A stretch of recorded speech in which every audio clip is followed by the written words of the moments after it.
You know how some people always get the spotlight, the applause, the praise, while others sit quietly in the wings, folding the napkins, adjusting the lights, making sure the show goes on? I was the one in the wings. Hi, my name is Elena Morris, and for most of my life, I was just Elena. Not the star of the family, not the favorite cousin, not the one people posted about on Facebook. I was the dependable one, the one who always said it's okay even when it wasn't, the one who remembered birthdays no one else did. The one who stayed late to clean up the kitchen after our annual family vacation, which for 18 years straight, we never missed. Until this year, because this year, they canceled it. Not because someone got sick, not because of an emergency, but because Savannah, my cousin, the golden girl, was getting married. And her wedding apparently was just more important. No one asked me. No one even told me at first. I overheard it through a wall, like I was part of the house, not the family. At first, I cried quietly in my car, like always. Then I remembered something. They booked her wedding at Rosemore Hall, the venue she called a dream come true, the place she said was pure royalty.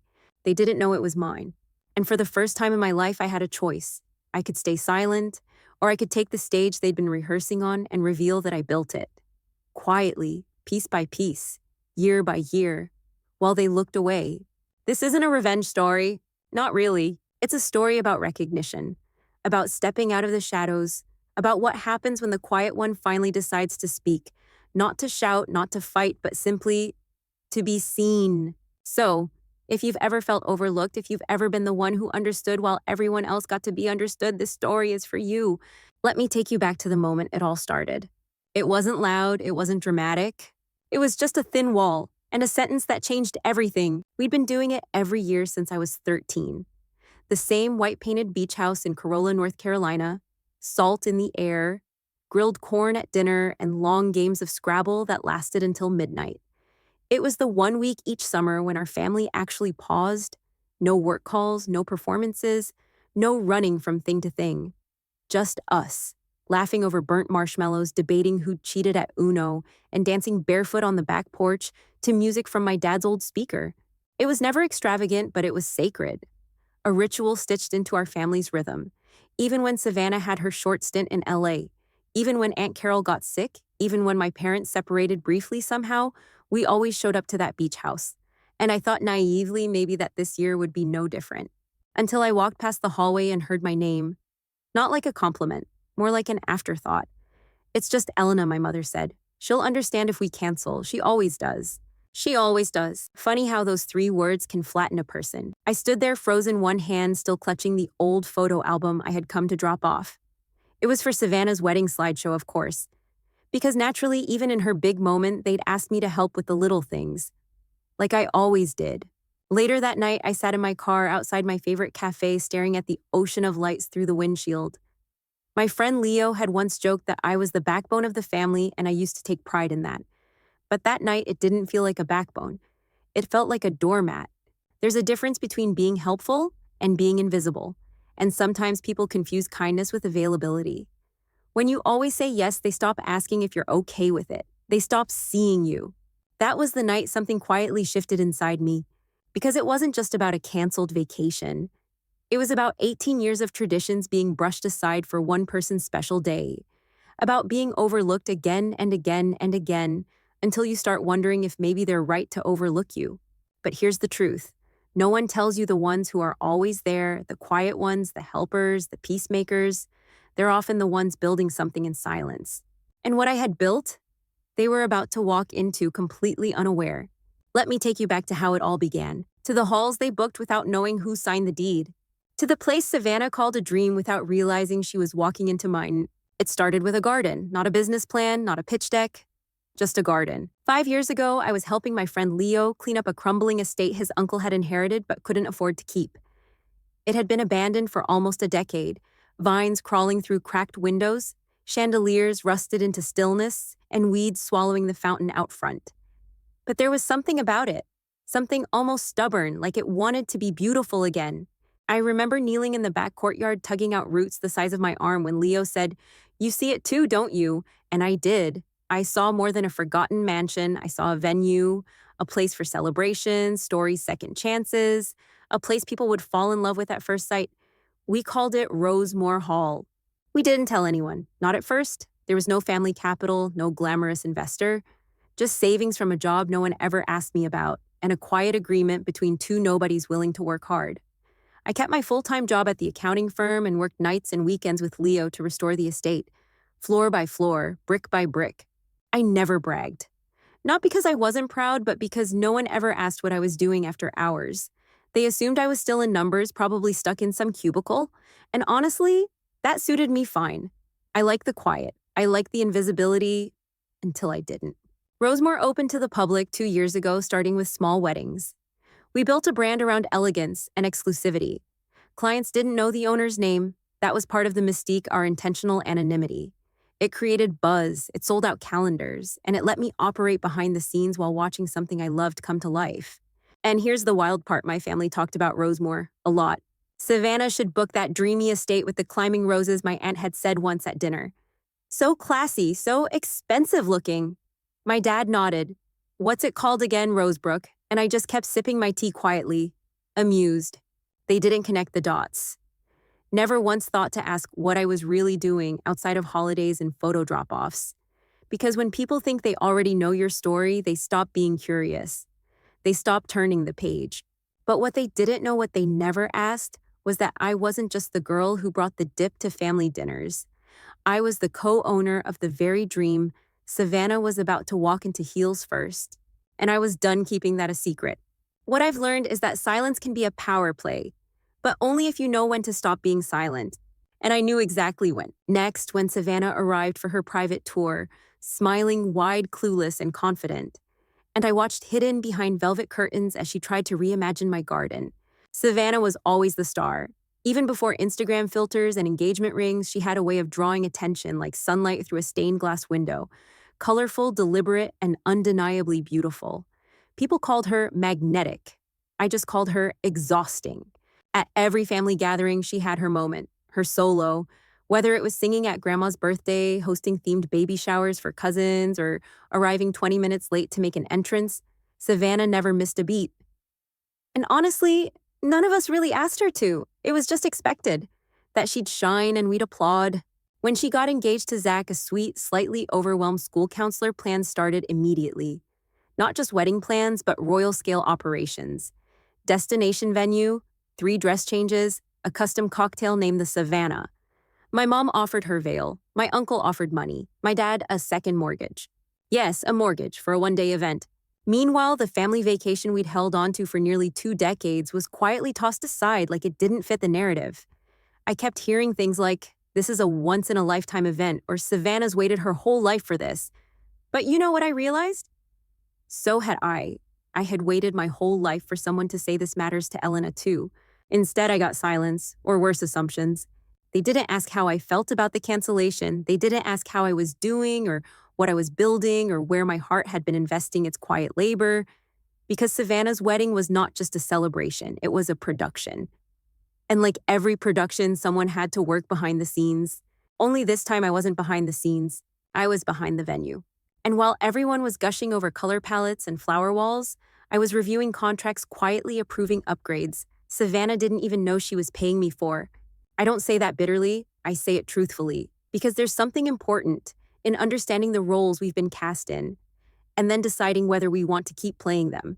Savannah wasn't cruel, she wasn't unkind, but she was used to being adored, and our family was used to giving her what she wanted, even if it cost them more than they could afford. But here's the thing. The ones who prop up the throne, the silent contributors, the steady shoulders, they eventually notice when the crown becomes too heavy to carry. And Savannah's crown, it was starting to tip.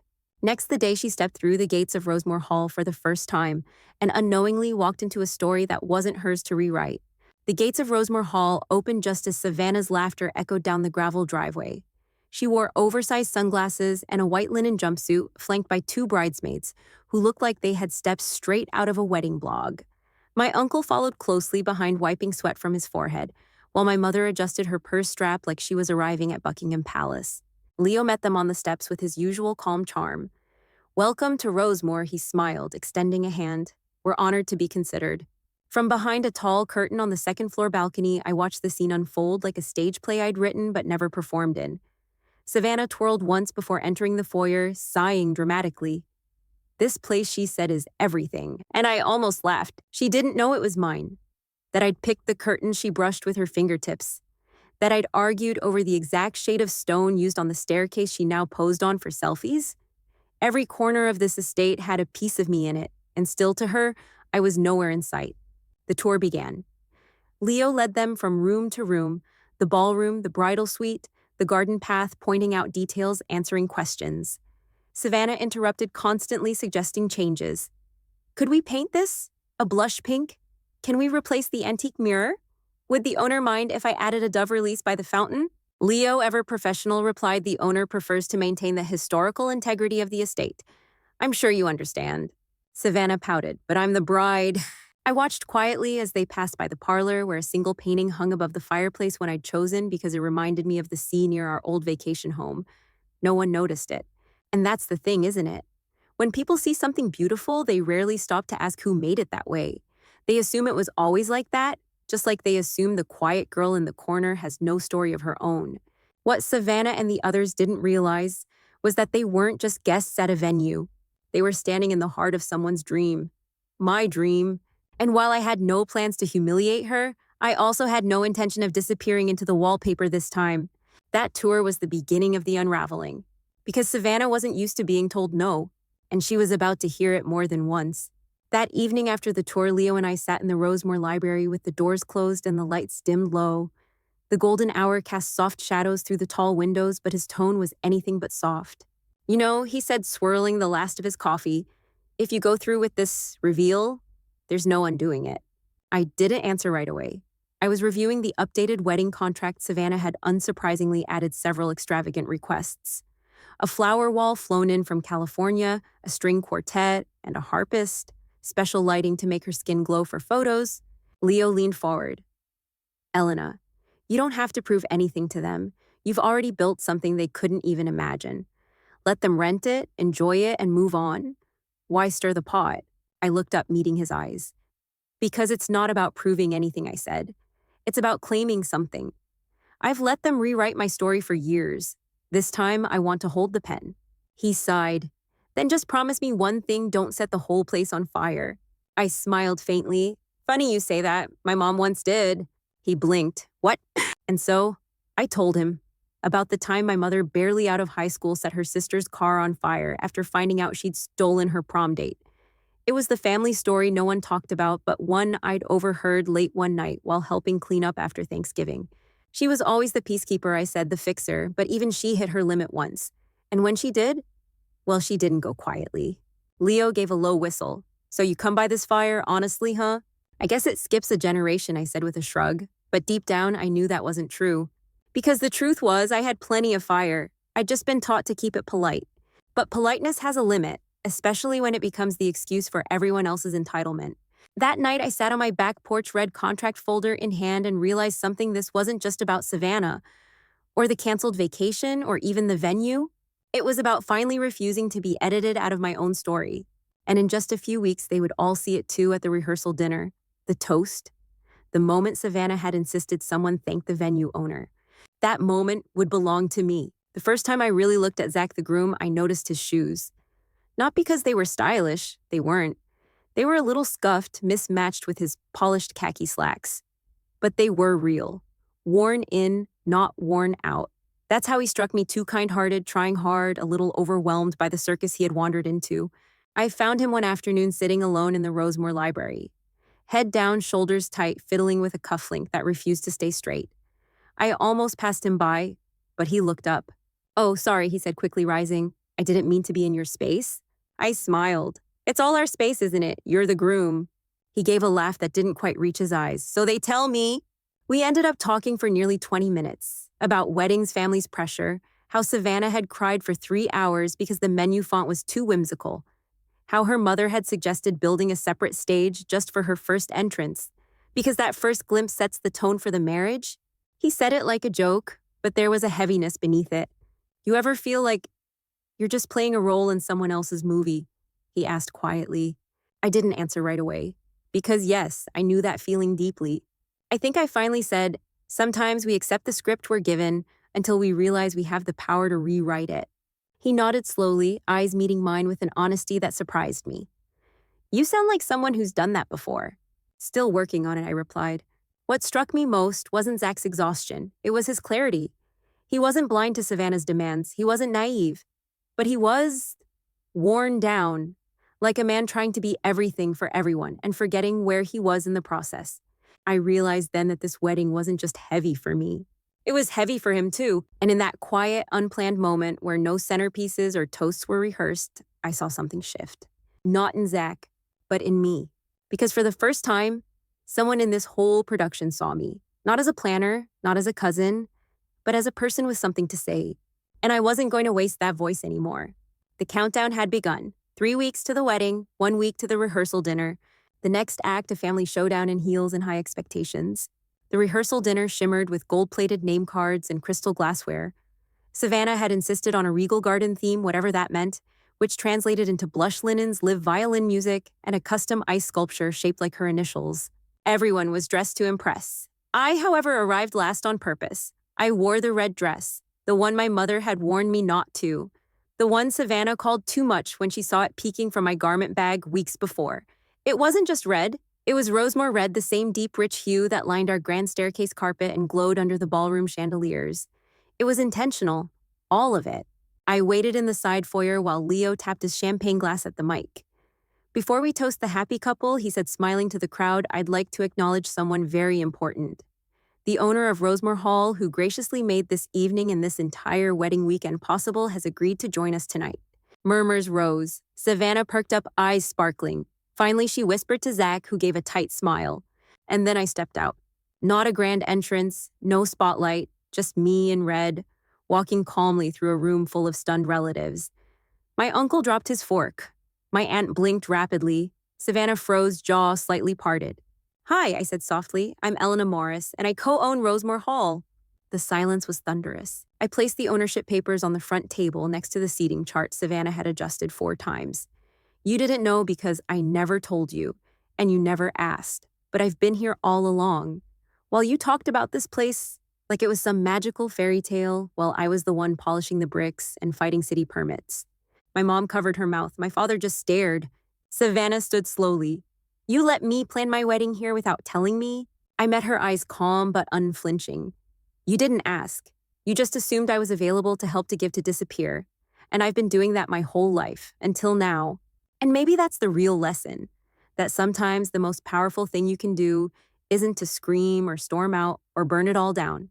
It's to stand still, steady, in your truth, and let the room adjust to you. That night, I didn't say much more. I didn't need to. The red dress said it all. And tomorrow, the wedding day itself, well, that would be its own kind of quiet reckoning. Because despite the storm I just walked through, I still plan to show up. Not as the cousin, not as the help, but as the woman who built the very place where the crown would finally slip.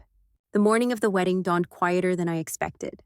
No frantic calls, no last-minute demands, just a gentle knock on my office door. It was Savannah.